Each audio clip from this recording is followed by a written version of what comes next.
Thank you. So firstly, thank you for the opportunity to speak. I'm going to show you some new chemistry that we've been working on in Liverpool over the last few years, and hopefully this will be of interest. So I don't want to offend anybody because we're all polymer chemists, but as you are fully aware, if we take A2 and B2 monomers, we do step growth polymerization, and we make polymers by forming dimers and trimers and tetramers, and we make polymers like polyamides and polyesters and polycarbonates this way. And obviously, the only other real way you can make a polymer is a chain growth polymerization. And under free radical conditions, we have a radical source that generates a radical, we have a monomer that propagates, and we might use a chain transfer agent to mediate the length of that chain. And obviously, chain growth polymerization, we use vinyl monomers to make acrylics and styrenics, etc. And if we want to make a step growth backbone, then we might use diacids and diols and diarenes. Now, this is important, and I'm sorry if that's offending anybody, because I know that you all know that already. What you're probably also aware of is Flory-Stockmeier theory. And this was the first time the percolation theory had been used in polymer chemistry in the 1940s, where step growth polymerizations, A2, B2 reactions, were investigated theoretically if you start to increase the average functionality. So you start to put in trifunctional materials, and if the average functionality of the polymerization goes above 2, you'll form an infinite network, a gel. Latterly, that was adopted for chain growth polymerization. So if we take divinyl monomers, even at very low concentration in a monovinyl monomer chain growth polymerization, we'll do the same thing. We'll form a cross-linked gel with the functionality now, if you like, the length of the branching groups. Here it's 4 units, here it's 5 units, all determined by the kinetic chain length of the propagation. Polymer nomenclature is still strangely quite complicated. If you go back to Staudinger, a high polymer, as they were known, were polymers of maybe thousands of units long. And this is certainly what Staudinger thought of as a polymer. But in recent years, we've defined polymers as 20 to maybe 200-ish units because of modern controlled methods. The oligomers are 5 to 20-ish units. And here's a term that we've maybe stopped using a lot in polymer chemistry, and it's the telomer. And telomers have been known since the 1940s again. And here's a strange thing: 1 unit doesn't sound like a polymer, but from 1 unit to about 5. But this is not chemistry that people have stopped using. So here's a review article in the year 2000 from Bernard Boutevin, who essentially collated telomerization chemistry and history of telomerization with the birth of controlled radical polymerizations. It's a very interesting review. I'd strongly recommend it. But what Bernard was doing in his work, and he did telomerization chemistry for a long, long time, is he was taking what we would consider to be a thiol, a chain transfer agent. Under telomerization conditions, we call this a telogen. And a thiol under high concentration will mop up all the radicals from a conventional thermally disintegrating radical initiator to make a sulfur or a thiol radical. We've got a lot of this here because we're running with an excess of CTA or telogen. The thiol radical initiates polymerization of the monomer. A vinyl substrate under telomerization conditions is called a taxogen.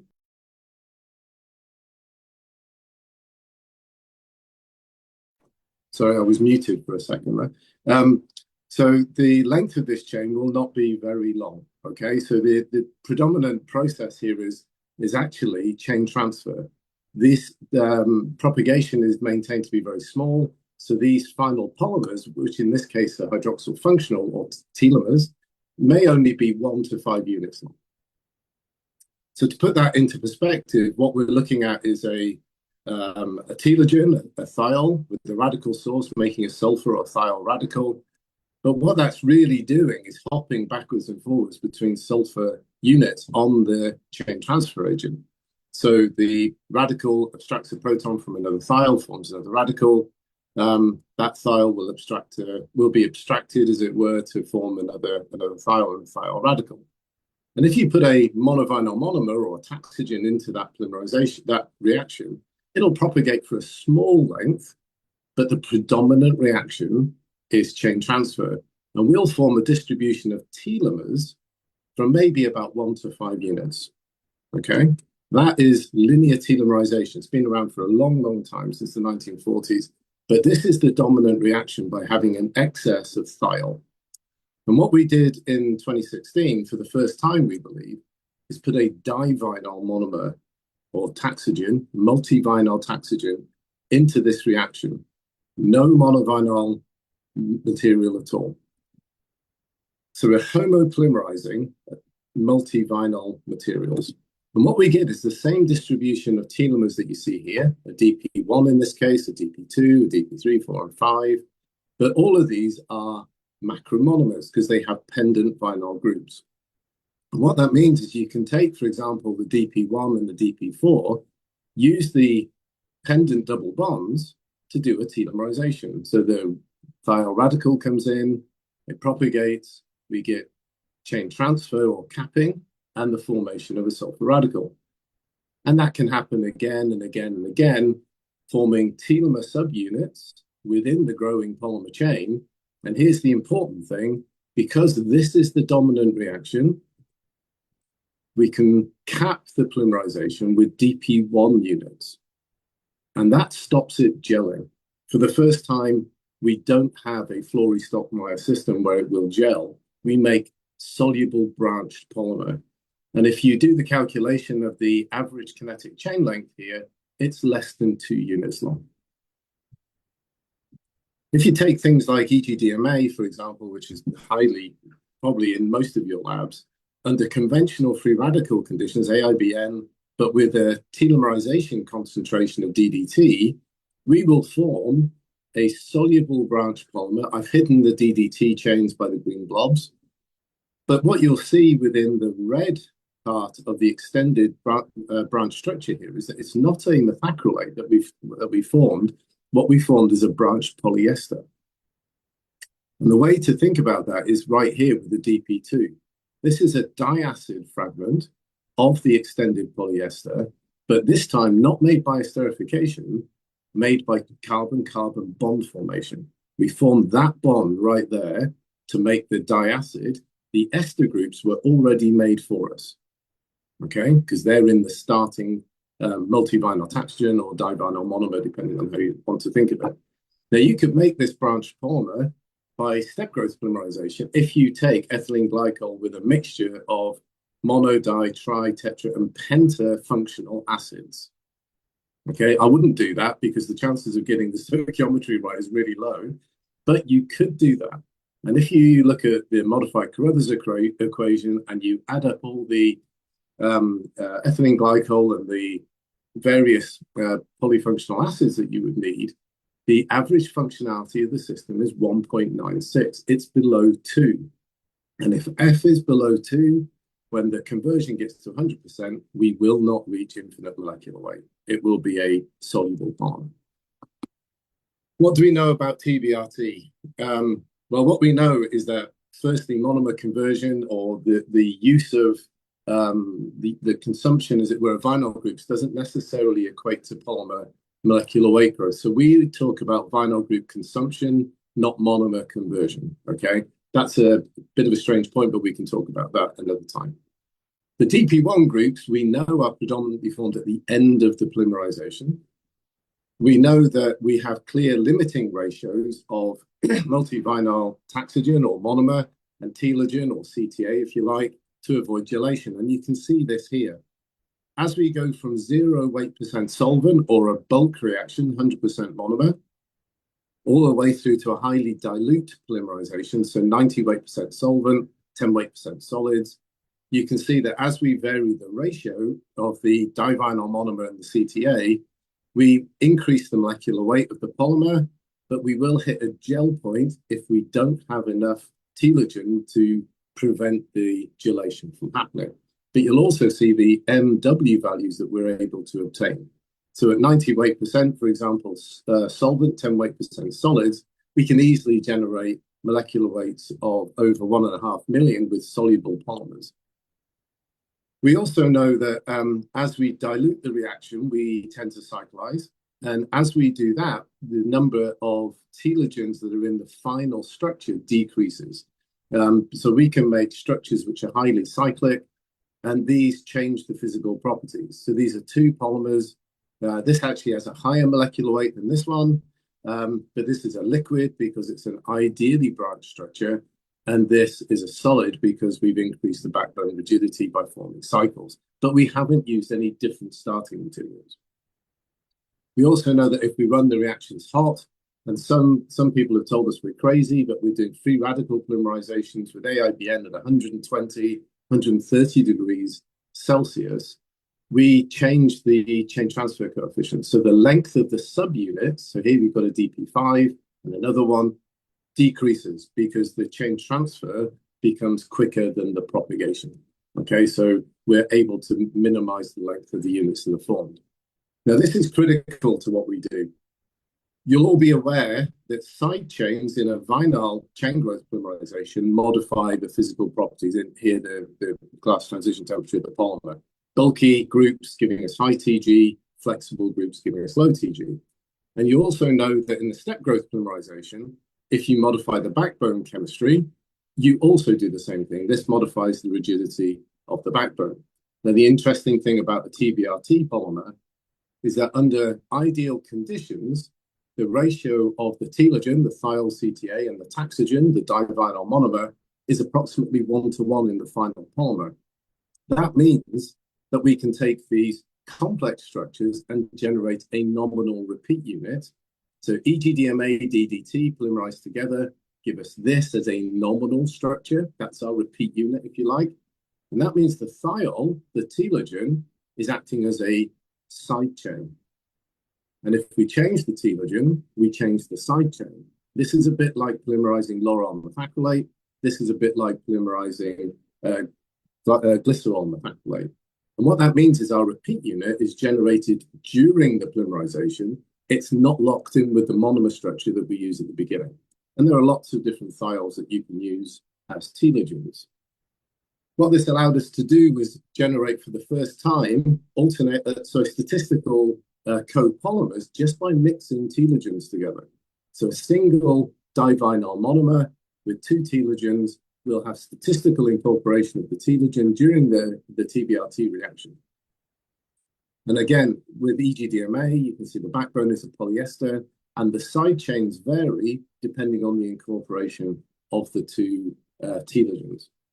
We can also change the divinyl monomer, so that gives us a backbone statistical copolymer with a single telogen. Side chains now are the same, but now we've got an aliphatic aromatic polyester. And we can also put in low amounts of monovinyl monomer, which will give us additional side chains to our branch polymer structures.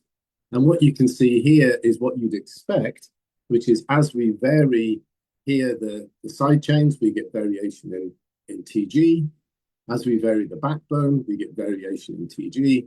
And as we add in different side chains from monovinyl monomers, we get changes in TG, exactly as you'd expect. So we're making new statistical copolymers just by choosing our starting materials. The scope of TBRT is considerable, and I'm going to show you some published and unpublished examples. Here we've made a divinyl monomer, or multivinyl taxogen, if you like, which has an amine in the backbone.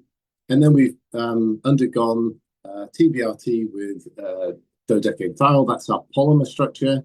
It nanoprecipitates to give us particles, which have a really interesting response to pH.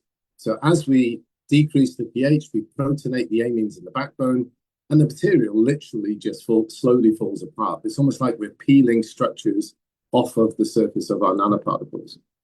If we make an analogous material where our amine group is pendant to the backbone, okay, so it's now a pendant group, these also nanoprecipitate. But now what we have is a structure which is stable to decreasing pH until a critical pH where the materials start to swell, and then they collapse completely. It's almost like they explode when they get to a critical protonation. So they start to protonate, but it's only when we have significant charge that the materials start to explode. Really interesting, just structural variation using different structures. We can make polyamides this way using bismuth acrylamides. This is a copolymer that we've made with EGDMA. So this is an amide ester with diol pendant groups. This material is highly flexible. We're still yet to work with this, but we have a manuscript in preparation on this particular material. We've been introducing enzyme cleavable units into our multivinyl taxogens. This is just HEMA that we've coupled together with glutaraldehyde chloride to put cleavable units into the backbone. And now we can make statistical copolymers by using a combination of thioglycerol and DDT, or we can copolymerize our bis-hemagglutyrate with lauryl dimethacrylate. And what we've seen is that under various enzyme conditions, we can tune the enzymatic hydrolysis of these different polymers. This one here rivals polycaprolactam. We can also functionalize our materials. This is a urethane dimethacrylate that is commercially available. We've used cyclohexane thiol as our telogen with glycidyl methacrylate. So now we've got a functional polyester, which is essentially an epoxy resin, without adding any catalyst or any cross-linking agent. We've just heated this up to do an epoxy cure. That's why it's gone a little bit brown. We can make little testing articles, which we can do mechanical testing on. But interestingly, because this has esters and urethane groups, we can grind up these thermosets, heat them back up, and reform because these are covalent adaptable networks. And we can go around that loop several times. What I thought you guys might be really interested in, though, is if we make exactly the same polymer, but we change the CTA, or the telogen, to dodecane thiol, so we now lower the TG, we now have totally flexible materials. You can see these are brittle and they've undergone a brittle fracture. So we can change the physical properties just by changing our telogen.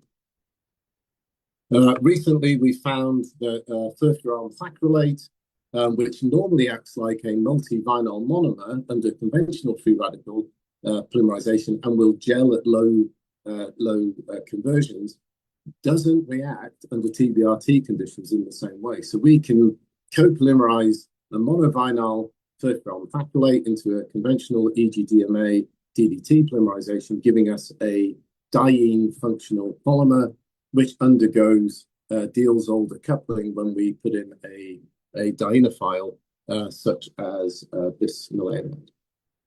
So that's really quite exciting. We're doing quite a lot of work on this to extend our proof of concept. The other thing that we found is that enantiomers, such as the ATRP initiator, just formed from the reaction of HEMA with the bromoisobutyryl bromide, reacted into a TBRT reaction. So we've now got a branch polyester macro initiator. The tertiary bromide doesn't get involved in the TBRT reaction, which means we can grow star copolymers really quite easily directly from quite high molecular weight or low molecular weight, depending on how you want them to look, branched polyester macro initiators. Just recently, we've been working on renewable feedstocks. This is isosorbide, which we've turned into the isosorbide dimethacrylate. If any of you have tried to do a step growth polymerization with isosorbide, you'll find it's really hard because these secondary alcohols are very unreactive. But we're forming a branch polyester by chain growth, okay, by carbon-carbon bond formation, because we've done the esterification first. And this is a EGDMA DDT polymer, branch polymer. You can see very low TG. This is the same material, but switching out the EGDMA for isosorbide, and you can see the impact of the isosorbide on the glass transition temperature of the backbone. The other thing we've been doing is looking at factors that affect solubility of our branch polymers. So here you can see we've taken glycerol dimethacrylate with DDT, and if you switch to tertiary butyl benzyl captan or thioglycerol, you can dramatically impact the solubility in acetone, Hexane, not particularly, but water. We can switch on water solubility by having a pendant diol, a bit like glycerol thacrolate. You can switch the backbone, which has quite an impact on solubility too, especially in non-polar solvents. Changes of the telogen, again, have impacts on solubility. And then if we start to introduce monovinyl monomers, giving us different pendant groups, like this diol, we can switch the acetone solubility, increase it, or in this particular case, we can turn on water solubility. So this is a big piece of work which we're continuing to do to generate some of the structure property relationships. It's not limited to methacrylates, methacrylamides, or acrylates. This is divinyl benzene, giving us an alkyl paraphenylene. And it's quite a strange material, as you can see, because that's a branched alkyl paraphenylene, which is not a brittle solid, it's a malleable semi-solid, which again was really quite exciting from our perspective. It's not restricted to divinyl materials. We've used trivinyl thacrylates and acrylates, and tetravinyl acrylates as well. You can see here the sorts of molecular weights that we've been generating, really quite high molecular weight materials. And again, if you do the maths, the average functionality is 1.96 for the ideal structures, and that's why they don't jump. Is it scalable? Yes, we've been scaling in my labs to 3 liters. This will give us about a kilo, run at about 50 weight % solids, and we can do that repeatedly, and it's very easy to do. You can see these sorts of samples here that we've made for industrial collaborators. And Scott Barder actually took this and scaled it up to 220 liters. This is a 2.5 liter sample from that batch. This was run in butyl acetate. So this is a butyl acetate solution, 50 weight % of an epoxy resin.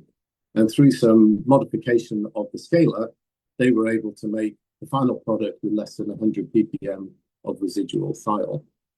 So we're quite excited by the fact that this is highly scalable and has industrial relevance. I know I rushed through that really quickly. It was only a 30-minute slot, and I've tried time. I just want to thank these guys in particular who have done all of the work in the labs, and collaborators across the world, and people who fund our work, and all of the team. And finally, a big thank you again to Vitaly for inviting me to speak, and to you for listening.